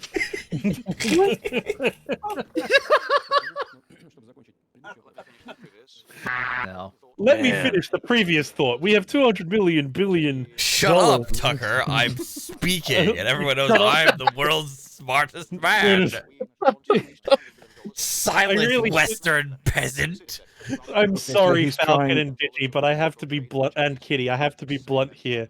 This really is European smugness. Just be like, silence, American! Adults are talking! Ones who got to the moon first. Oh, I'm sorry, American. Oh, I'm sorry. Maybe we'll talk when your country hasn't lists of inventions doesn't include spray-on cheese. Man, don't talk shit about Cheese Whiz. Wait, hang on a second. You can't possibly be saying there's something that wasn't invented in Scotland. Did you know Ramune soda, the very popular drink in Japan, was invented by a Scotsman who immigrated over to Japan back in the 1800s? Scotland invented the world! Scotland! Scotland has one thing over you filthy seppos, and that's we don't put our tea in the f***ing microwave. Come on, dude. Bombarding stuff with microwaves is awesome. So, hear me out. You're doing it more effectively than Crimea's air defense anyway. Hang on. Kitty, talk. Look, I have to agree. Putting salt in tea is a wonderful thing to do. Excuse me? Huh? Sorry. What? No. I think you stand alone on this, brother. No. Hear me out. You just need literally just a little bit of salt, like just not even a pinch. Did you kick him from the chat? I'm sorry, brother. Get You are out. hereby excommunicated. Now, putting salt in beer every now and then. How do I get rid of him from the call? Remember?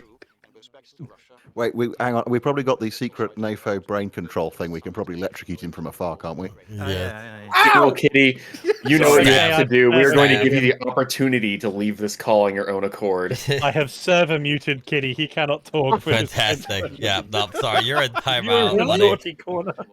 Oh, yeah, I should have just handled that because I made this server like a year ago. Donald Trump, it's not about the personality, it's about the sentiment. He leads America. Donald Trump leads American society. The prevalence of domination at long cost. With the help of resorting to force, things will deteriorate. But if they come to conclusion, they come to INF. World is changed. National process. It can't be Hang on. All help they adjust themselves using advantage of the U.S. He's literally Chinese. he's batting for Trump here. He's saying that Trump is trying to keep America from falling. Yeah. Sorry, Oh my I'm gonna have to turn it up slightly because the fucking captions are incomprehensible. I'll turn it up a little bit. I wouldn't worry too much, Pig. You're not missing much. Oh, chat, you think salt and beer every now and then is bad? Put some peanuts in your Dr. Pepper or your Coca-Cola. Why are you saying these horrible things to me? It's old school, man. It's actually really good. You can, it's kind of like white people boba. I hate you. I hate you. Yeah, no. Try it sometime. Try it. He's just angry, complained that Russia has been disconnected from the SWIFT payment system, and now he's talking about how none of the sanctions are actually affecting his country. Wait, I can't believe all my money is stuck in the West and I can't get it because SWIFT is disconnected. Wait. In 2022, the GDP per capita in Russia was 13,800. It was 13,010 at the end of beginning of this year, and it's forecasted to drop to 12,500. Yeah, there you go. There you go. Tucker's trying to get him back to blaming the American oligarchs and the news media to controlling America, not the government. And Putin just keeps deflecting him away because he knows he can't talk without sounding hypocritical as dirt. Who's these here?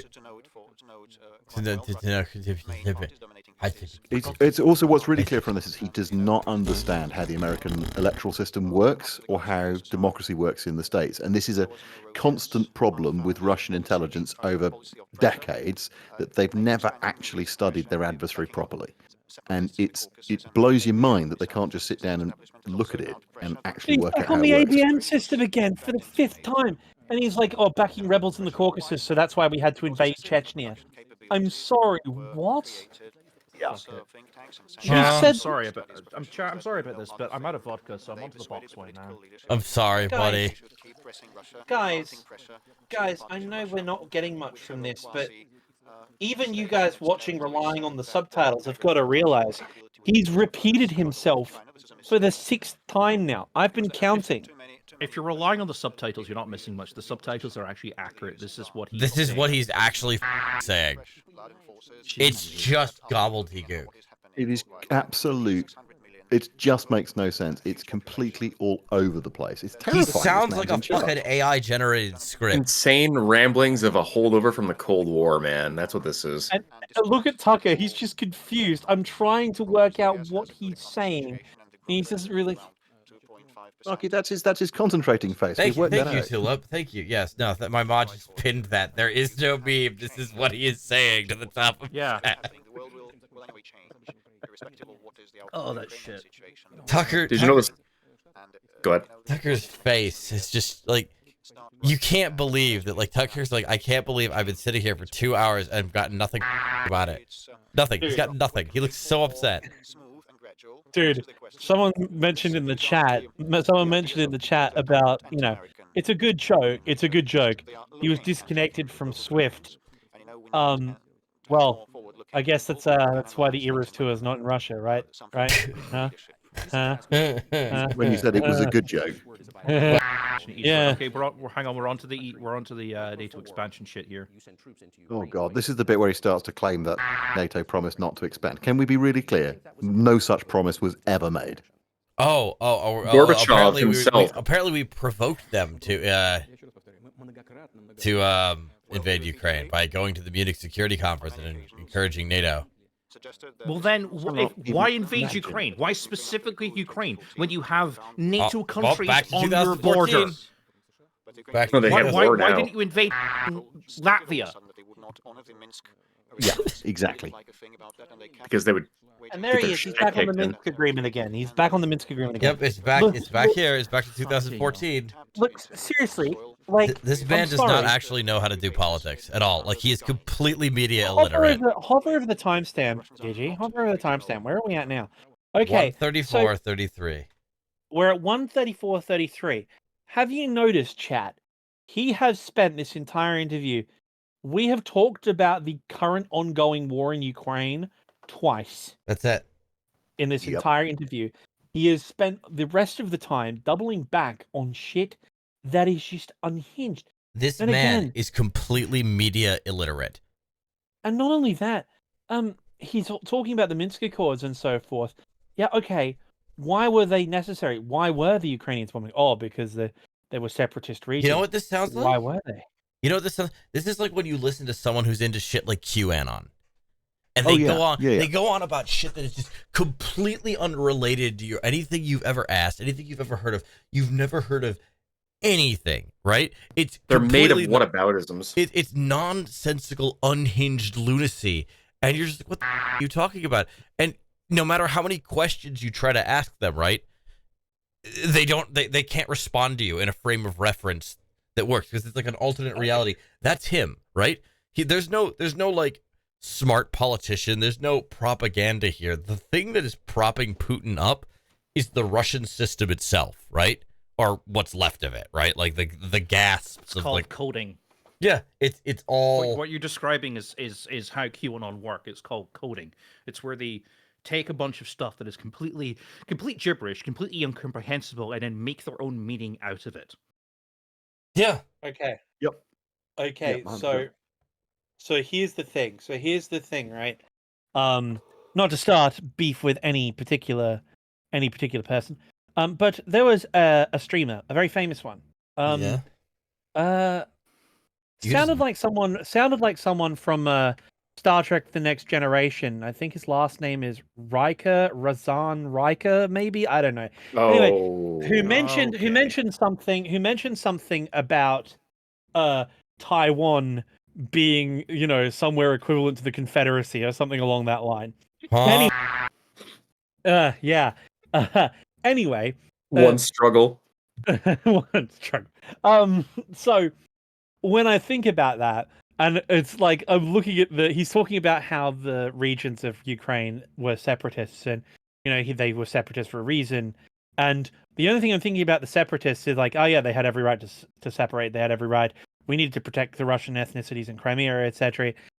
The same argument I use for those Confederate types is the same argument I use for the secessionists in eastern Ukraine. States' rights to what? Yes, states' rights to what? States' rights to what? For the Confederacy, we all know what that was about. For the separatists, is it amazing that the moment the separatist regions got their own government set up, all of the citizens could immediately apply for Russian citizenship? All of that, they suddenly had. I wonder why. Book M3 anti-air systems, models that the Ukrainian military didn't have, and suddenly the separatists have it. That definitely caused the Ukrainians, quotation marks, shooting down a Malaysian airline. Again, may I ask you, the separatists separated to do what, Putin? Who separated them? Oh, it was the Ukrainian people. They voluntarily, yes.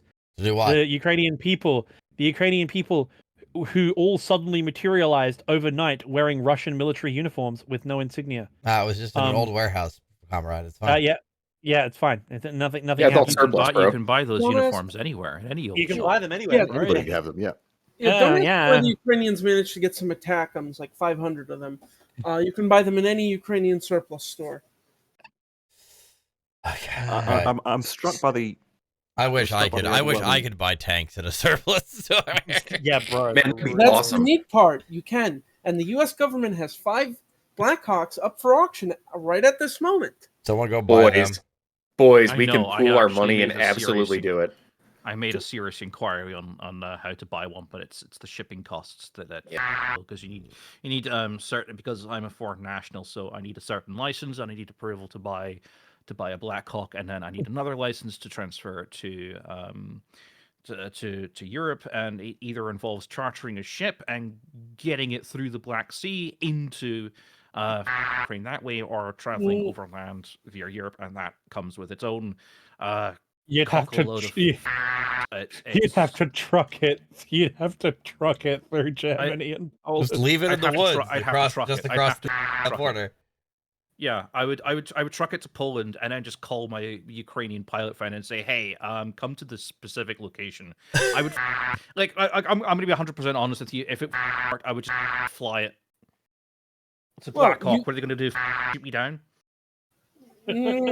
Especially if you have like American markings on it. It's kind of difficult task to achieve easily. Actually, that's a question I have to pose to our friend Zach in chat. Did they still have the Hind out at Fort Polk for aggressor stuff, or did they get rid of it? Did they move it? My brother saw a Hind at 29 Palms about 4 years ago. He says yes. They still have it. Wait, did you guys not see the IL-78 the other day that the U.S. government has on hand? I forgot that they have one of those, don't they? We have a lot of stuff that we've tactically acquired over the years. I don't a think lot you of spooky guys- shit. So we ended up buying an IL-76, or one of the variants of it, from the Ukrainians like 15, 20 years ago. And it's been sitting basically in Texas and like Wisconsin, or the middle of God knows middle of nowhere in the United States. And it's sitting in a very funny paint scheme that looks almost identical to U.S. Air Force paint schemes of transport aircraft. Uh-huh. And it's been converted into a tanker aircraft. Huh. I can't imagine what they would be doing with that. Who knows? It Also, recently moved Oh. Move on. Ooh. after many years. How interesting. Should we start the video up again? Yeah, probably. Yeah. That reminds me, I have to Go on. finish my video on Red Air. That's a very We've got interesting 30 topic. minutes left to try and survive. Okay, I'm we're just almost going to there. say that Well, not The- 30 the- minutes. It's at 1.5, so. We'll be okay. We'll make it. Oh, that's right. It's the persecution of Russian speakers because they're not. Because they definitely Yeah, here can't we go. protect themselves. In their totality, all these things. Yeah. Half of Ukraine speaks Russian because you forcibly half of Russified Ukraine. them. Nearly like 100% of people in Ukraine speak Russian. 90% speak Ukrainian. But This but is that's this the is whole this thing. is though. whole- Didn't they? The whole point was he was trying to restrict the amount of people that are speaking Ukrainian inside of Ukraine. Was one of the reasons that he was supposed to be fighting this war. And what it's actually done is meant everybody stopped speaking Russian. Yeah. I mean, if you list the kind of reasons for going in, every single one of them, he's by going in. He would have Yeah, been much because- better just sitting on the border. Yeah, because he believes that the CIA is responsible for all these color revolutions all over the world. He has attempted to replicate what he thinks the CIA is doing inside Ukraine. Yeah. And it didn't work because it's lunacy. It didn't work because, of course, it doesn't work. It's complete bullshit. It's based on a conspiracy theory that makes no sense. And all he did by telling everyone in southern and eastern Ukraine and everything that like Ukrainians were coming to kill them and genocide them is just force them to vote for a person. And I think I said this earlier, to just vote for a person who was from eastern Ukraine, who spoke their lingo, who was going to look out for their interests, and that person was Zelensky. And what it's created is a nation, which you could argue was the thing he was most afraid of. He's absolutely ensured whatever happens next, Ukraine as a nation will be here for hundreds of years. And whether, if God forbid he was suddenly successful in his invasion, he would have the mother of all jobs trying to control it, because it now is a nation state and he's created it. What a prick. Well, that's the thing. A lot of people, Vanix and Tankies and everything, don't understand that this part that Russia's doing now. This is the easy part, the invasion. Even if they win, even if they conquer the part of Ukraine thereafter, they're now having to. What are they going to do? If Zelensky comes out tomorrow and says, "Hey guys, the war is over. We had to make some territorial acquisitions and everything. We had to give up a large part of our country and everything to Russia and everything. But hey, it's fine. The war is over." No, his head would be in a pike the following day, and there would be a massive civil war. The war would continue without Zelensky. It's true. Here's the thing, though. It would turn into insurgency. Yeah. Zelensky unilaterally cannot give up land. That's the thing. Well, he's in a democracy. He doesn't have. No. So the problem is, and part of the problem with Crimea and Donetsk and Luhansk, was the Ukrainian constitution expressly forbids the president or the parliament from unilaterally changing the borders or the recognized territories of Ukraine. They have to have a nationwide referendum on this. And the problem is, Ukraine's not going to vote for it. No. That's a good question. So Zelensky quite literally couldn't sign a peace treaty where they sign over land to Russia. You know, he The could sign Ukrainians it, but would it never. doesn't. The Ukrainians Right, would but never it doesn't allow mean it. anything. It would never allow it. No. Yeah, so he's going into the argument that Boris Johnson convinced the Ukrainians to abandon peace talks and fight on. Uh-huh. I highly doubt that. Somehow. And he's calling. He does he's not calling have that the kind of idea. pull. No. He's Boris calling Johnson the is idea that Boris Johnson is the single most incompetent prime minister we've ever had in our life. That's true. In the history of this country. The man can't even comb his hair, dude. There you go. Tucker's now appealing. He's realized he's lost the culture war argument, so he's going in. You're in a Christian leader. 1988, Chris Vladimir underwent baptism. Wait. Yeah, you just. Oh God. What? So this is where he starts bang on about the fact he's a Christian leader and he has to protect his people. So it's a really weird question from Carlson to ask. But it can only be aimed at the evangelical Republican voter group. Oh, he's trying to get something here. He's trying to get something. Okay. Also, hang on. I need to retract a comment here because chat made a fair point. Boris Johnson is not the most incompetent prime minister we've ever had. Liz Truss was clearly. Liz Truss exists. That's right. That's true. But in a fight between the two of them, they are very much in a fight for fourth place. I figured you guys would go with Tony Blair on that one, but. No, Tony Blair was competent. He actually did a lot of good. He did a lot of shit, and he fucked up in the end. But he was incredibly competent. There were competent things done. So I mean, yeah. Besides being a war criminal and murdering the NHS, besides being a war criminal, he was incredibly competent. He managed to get the economy back on track. He's the Bill Clinton. He managed to recover a lot of the old Thatcherism bullshit. Gordon Brown was incredibly competent. He was just incredibly uncharismatic. David Cameron was a fantastic negotiator. He played the game of politics like a champion. He was incredible to watch. It's just unfortunately he was on the wrong side. And he also everybody else from a certain point of view from that point has just been increasingly worse as time has gone on. Thank you for the history lesson. I appreciate that.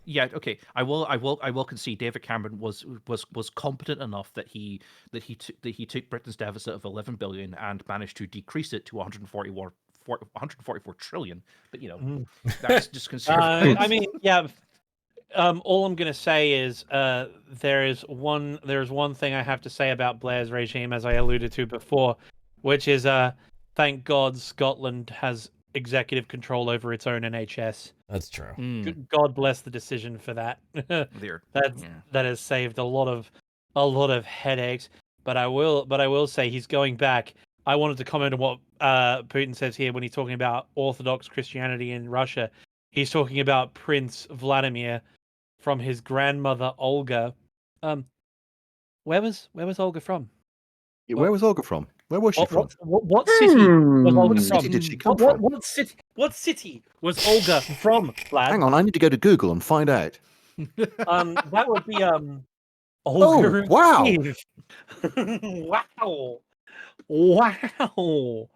Wow. Olga was Ukrainian. Wow. It was God, Ukrainian. Oh my God. Wow. This can't be. Ciao. Right, lads, I'm going to have to drop and go and do something very exciting involving a cat's litter tray, which is definitely more fun than you're going to have for the rest of this. Well, we've only got 25 minutes left. We could do this. 25 minutes at 1.5. We could do this. All right. Stop have a good one, mate. Whipped, Lord Hal Thrasher. Jesus Christ, you can't say that. Her ladyship you're brave because you're in Scotland. Yeah. Her ladyship is quite formidable, I can assure you. Damn, if you guys did road trips like Americans, he could be there tonight. Well, I think what Mr. Pig needs to remember is her ladyship could be with him tonight. All right. Okay, yeah, fair enough. Have a good one, mate. Thanks again. Cheers, guys. Catch you later. All right, let's finish this shit up then. Only 15 more minutes of torture. Okay, here we go with the Christian shit. Put some roots, very deep roots, in the minds of Russian people. When Russia expanded, Judaism, Islam, Buddhism, Russia was always very loyal to those who followed other religions, and this was the source of Russia's power. There's no doubt about that. No. Are we not going to talk about concentration camps for Muslims? No, those don't count. Why is most of the population of Israel from Eastern Europe, Vlad? I don't know. Why did the Jews want to leave Eastern Europe, Vlad? It's not real. It's not real. It's not real. Look at Tucker's face. He just looks so confused. Because he is confused. No idea what Putin is saying. Why did Stalin fire half his cabinet ministers when he signed an alliance with Hitler? Vlad, what possible reason could there be? Why was I'm Poland sure he full did of more than just f***ing Jews? What were they running from? One big family. If you can't get what we're getting at, chat, Google pogroms Russia. Why does New York have a large Jewish population? Vlad. Have you never seen Fievel? How can a leader be a Christian? How do you reconcile that to yourself? Are you talking about An American Tale? Yeah, An American Tale. Yeah, it's a good movie. It's a fucking fantastic movie. I'll say Yeah. Fievel Goes West is a much better movie, but An American Tale is a star lineup.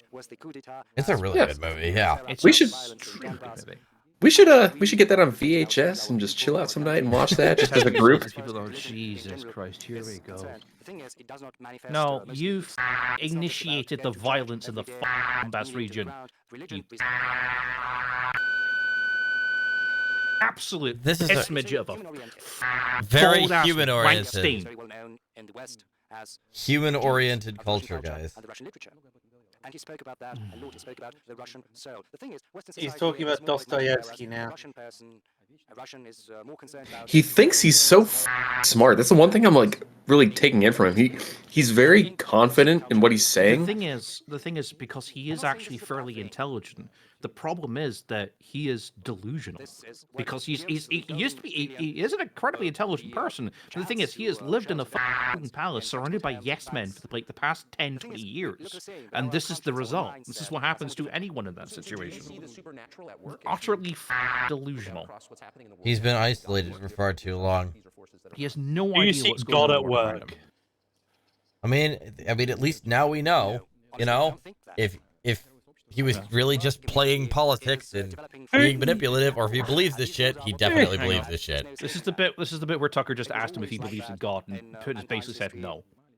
Tucker is lining him up to win the evangelical vote Nope. as a Christian leader, and Putin is just fumbling it. Yeah, because he's an idiot. Let's look at Genghis Khan or the Golden Horde. Why are we looking at Genghis Khan? Remember the Roman Empire. You know, you might think that there was nothing greater than Roman history and the history of mankind, but then the barbarians got stronger, got more numerous, and Rome fell. Okay, what does the Roman Empire have to do with this? It's not to do with anything. And the regime imposed by the Roman Empire. The Romans were Russians and shit. Of course. Centuries. The Roman Empire.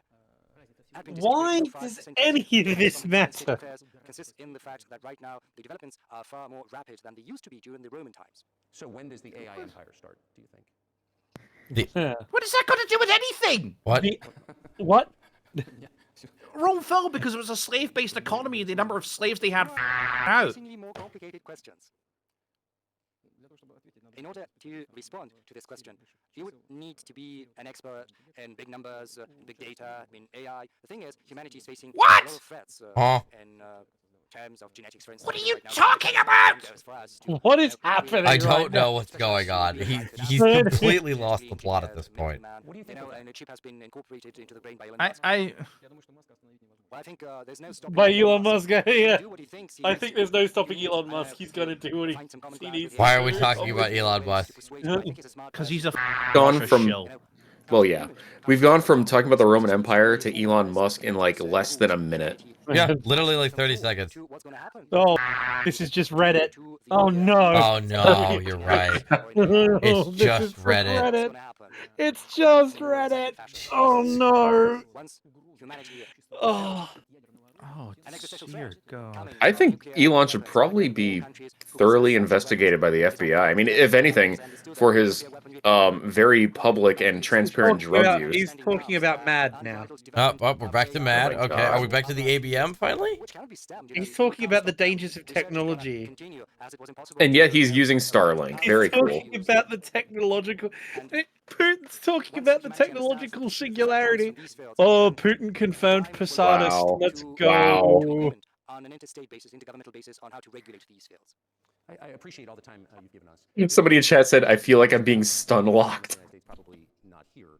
Evan Gershkovich, who's the Wall Street Journal reporter, he's 32. For almost a year. This is a huge story in the United States, and I just want to ask you directly, without getting into the details of it or your version of what happened, if as a sign of your decency, you would be willing to release him to us and we'll bring him back to the United States. No. Oh, this was the one question that people like gave him credit for, right? Like talking about like, please give us back our reporter. Yeah, this is the play, because he's going to pretend to grill Putin on it. Yes. For about 10 minutes. Reciprocate to us when a similar. We don't have any Russian agents that are captured to trade. I think we have his I think we have an assassin of his, but that's in Europe, not us. Yeah, that's not America. So like that's no, we can't between them and Russia. We personally can't give him anything. Yeah. It can be solved, and we're willing to solve it. But there are certain terms that need to be met that are discussed via special services channels. I think an agreement can be reached. So typically, I mean, this stuff has happened for obviously centuries. One country catches another spy within its borders, it trades it for one of its own intel guys in another country. I think what makes, and it's not my business, but what makes this different is the guy's obviously not a spy, he's a kid, and maybe he was breaking your law in some way, but he's not a super spy, and everybody knows that, and he's being held hostage in exchange, which is true. With respect, it's true, and everyone knows it's true. So maybe he's in a different category. Maybe it's not fair to ask for somebody else in exchange for letting him out. Maybe it degrades Russia to do that. He's really. That's probably the only nice thing that Tucker has done here. Yeah, I'll give him that. I need you to understand this is a play, okay? Yes. The thing is, Putin is not biting into it. No, he's not. But this is meant to be Tucker's Bob Woodward moment. Sorry, Tucker, you're not getting out of here as anything other than a failure, buddy. No. Putin, it's quite funny that we made the comparison to Frost versus Nixon at the start, because Putin is literally doing what Nixon did in that interview. Yeah. He's just deflecting and deflecting and deflecting. Frost managed to get him on Watergate, right? Tucker has tried to lay him up over and over again, and Putin has just fallen flat. Pivoted away. He's just pivoted away. Like, he's asked about things that the American public would like to know, and he's just gone back to talking about Prince Vladimir in 988. Like, why? Why? Because he's stupid. He's actually stupid, is the thing. He clearly doesn't actually know what he's doing. He's got brain rot. Isn't it? He's got brain cancer or something, doesn't he, Kenny? I don't know. He has some condition, yeah. He also has Parkinson's if you pay attention to his... Yeah, he's twitching. Yeah. He's twitching, yeah. Oh, look at his hand, yeah. He's definitely got some it's shit. also sped up, so... He's definitely got some shit wrong with him, but like I don't think it's enough to like prevent him from like backstabbing and shooting people. I mean, the dude's what, in his 70s now? Yes, he's 71. 71, okay. Massive sausage fingers. I think it's just the fact that he's just a really small guy, but he's got like normally proportioned hands. That's not untrue. You're not going to tell me there's a bit of swelling there? No, there definitely could be. I mean, swelling typically appears more in like ankles and feet, though, doesn't it? Well, that depends. So if if you're a heavy drinker, it will come up in the hands. Well, so for instance, if it's in your feet, okay, so I'm good legs, then. It's typically either kidney. It's either your kidney, your heart, or trying to think. It's either your kidney or your heart usually. I mean, it's like a cultural thing for them to just like pound like a liter of vodka a day almost. So I wouldn't be surprised. But what I'm saying is, I would not be surprised if he does have some misproportioned things on him. Oh yeah, he's definitely. I mean, no, Dimitri's right. He is definitely plastic surgery, 1,000%. I mean, look at his shiny forehead. Look how he's got no wrinkles around his eyes. That is plastic surgery. That's Botox, man. Yeah. I used to work in a clinic that offered Botox, people would come in and they would come out looking like plastic. Oh, it's very bad. No, Botox Yeah, is... it was awful. I mean, in fairness, I'm hoping to live long enough that they put my head into a robot body. Okay, that'd be fun. That'd be cool. kick-ass. I just want, like, to be put into what I think looks really cool, like a version of me, but, like, ripped. Oh, ooh, okay. This is like, don't you want to call Trump and prevent World War III? We're willing to do that. It's the Western side, and Ukraine is a satellite. Oh, it's all the Western side, right? They have a monopoly on morality. They're doing everything in their power to make everything stop and be all peaceful and shit, right? And how many times have we managed to call a ceasefire, and how many times have they broken it? I am loath to do so, given the implications of it. But I would like to quote Winston Churchill: "You can't negotiate with a lion when your head is in its mouth, you f***ing cretin."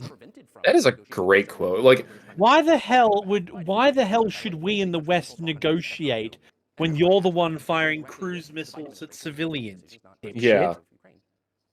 Yeah, Churchill has a checkered life, but you know what? He has some damn good quotes like that, you know? It's true. Refuses to talk, then I think they've got the instructions from Washington. That's what I assume. Well, we should explain to Washington this Oh my God. they have to, come up with some explanation. The negotiations are very simple. Ukraine has maintained... So the negotiations started on day 3. Ukraine has kept up the exact same position that it has since the start of this war. Leave Ukraine. That's it. If you He just could pull out want- tomorrow. if you want to call a ceasefire and all your troops just turn around and leave Ukraine, they will be allowed to leave the country unmolested. You just leave Ukraine. That's it. And that's all they want. And Putin won't agree. Putin won't agree. Putin won't agree because he wants like a huge chunk of Ukraine, including its most vital farming lands, which is a huge part of the Ukrainian economy. Yep. It wants a huge part of its population. It wants Ukraine to be completely demilitarized. It wants to run fucking gas pipes and fucking oil pipes through the middle of Ukraine without paying for them. Yep. It wants to occupy the areas of Ukraine that have extreme natural resource reserves like coal. It wants a oil, puppet gas. state and the ability to go back to Argon. extracting everything valuable from Ukraine and leaving nothing behind. Argon and neon, specifically. Did we unmute? Yeah. Did we unmute Kitty, by the way? Yes, we did. Okay, good. Okay. I was never muted. Just making sure. Yeah, it was just a joke, honey. As a lot of people have been talking about how he actually just wants like the argon and neon from like the Ukrainian reserves, because if he starts selling that to China, then basically Putin could control. That will basically give Putin control over about 50% of the world's microchip production. So he could literally control the world's economy from his desk. That is very interesting. I'm quite drunk, so I am sorry. I do apologize. It's fine. I think we're I've all. heard- I will just kind try of- to talk a little slower. Oh my God, It's we're been- almost there. I have heard almost worse, there. don't worry. If the will is there. Up until now, there's been a lot of talk about the need to secure a strategic defeat on the battlefield against Russia. Chat, how drunk Okay. are you? Realize that it's impossible. I think It's impossible to strategically defeat us. Yes, of course. inherently. And I think Oh, yeah? No, really. Mm-hmm. I mean, those who control Is that Man, why? this interview is making me why- sober.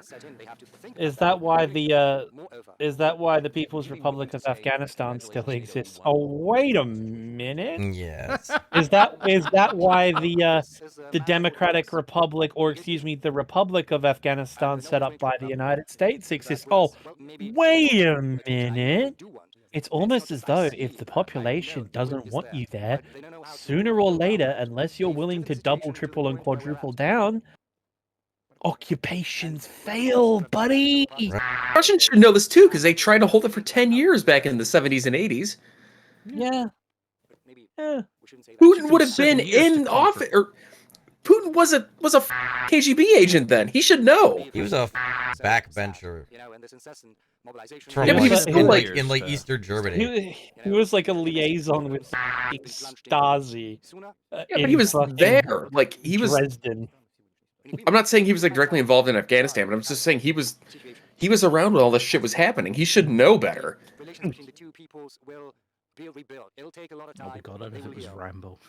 And there are Hey man, Rambo 3 kicks ass. Okay. Rambo 3 is cool. Yeah, That's it's true. a great film. We should do some Rambo commentaries sometime. That'd be a fun, Hey, a fun chat. project. Hey, chat. Let me ask you something.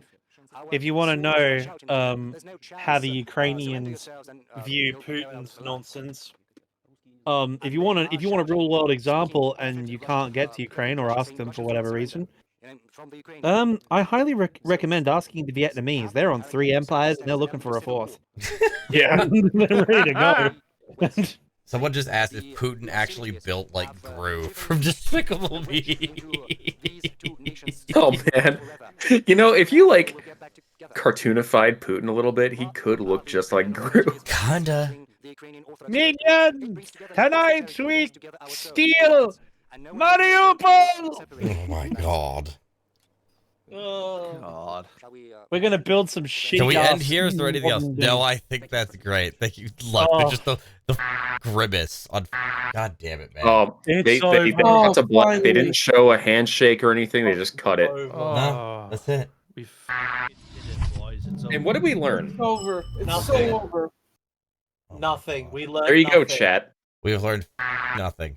We came away from this probably No, I'll burning about Emma. 4 hours of our time. I will give them credit. We did learn something. We learned that Putin actually 100% believes his own horseshit, and he is actually like out of his mind. That's true. Oh, we didn't learn that. We just confirmed it. It confirmed Yeah. it. Yeah, it was something we suspected was confirmed. Oh yeah, we suspected it heavily, but it's nice to have a. Now, Right, I'm not cooking in this state. I'm ordering food. What do I? No, order? I'm not- you know what? I'm not gonna say like this is a waste of time because I always enjoy hanging out with the boys. Oh, But 100%. But intellectually, intellectually, I feel like a few brain cells maybe died and then were reborn, Nah, more pig. resolved. Nah, pig. I've got to make an executive decision for you there, buddy. Yeah? It is a weekend. It is god awful at o'clock, and you're heavily intoxicated. You've got 2 choices. You've got an absolutely mangy, filthy, disgusting kebab, or Hell yeah. an absolute banger of a lamb korma with naan. There are so many things I want to try over there. The full Dave Lister. You know, Rimmer. We gotta go get a lamb korma, Rimmer. Got a big one, massive. That's what you need to do. Lamb korma. That's Curry what you night? need right now. All right. Curry night. For real, bro. Curry night.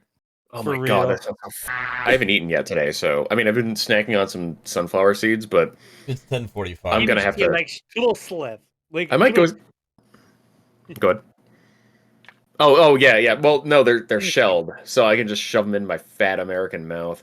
Oh, you Western spy! I bet you squat on your toes, you loser. Oh, you. Oh yeah, I do. In any case, I can't do the Slav squat. Are you kidding me? I'm like 6'3" and my knees crackle. I know better way. I think adjourning for food is a great idea because I need calories to replace the massive overheating of my brain I just experienced. Oh yeah. What's really cool about this is that you can like just take this VOD and this can just be uploaded to your YouTube channel as the next Nafo podcast, and we won't get heckled as much anymore. This is true. That's what I'm going to do. I'm gonna have to. You know what I'm gonna do? I'm gonna get all our PNGs, and I'm gonna arrange us in like on a sofa in a lounge room, and then put like the stream, the VOD on the little TV in the middle, and just have the audio playing over. So when YouTube's copyright algorithm tries to go after it, it's just this little square in the middle. You could put like a Incredible. VHS filter over it too. It's true. Yeah. All right. Because we don't need to see Tucker's obnoxious face. It's no. So, all right, folks, thanks very much for joining us this morning. I appreciate it, and thanks to all of you guys for deciding to suffer with all together. I know, VOD channel, I'll deal with it. Anyway, This is much. we're gonna raid the radioactive nuclear tit lady. All right, you guys have a good one. I'm gonna dip out. Raid. Once you get there, just keep saying pig raid. Just say pig raid. Pig raid. Easy, pig raid. Pig raid. Pig raid. Big grade. Have yourselves a good one, folks. I will see you later, probably. I fucking hate you all. Go away.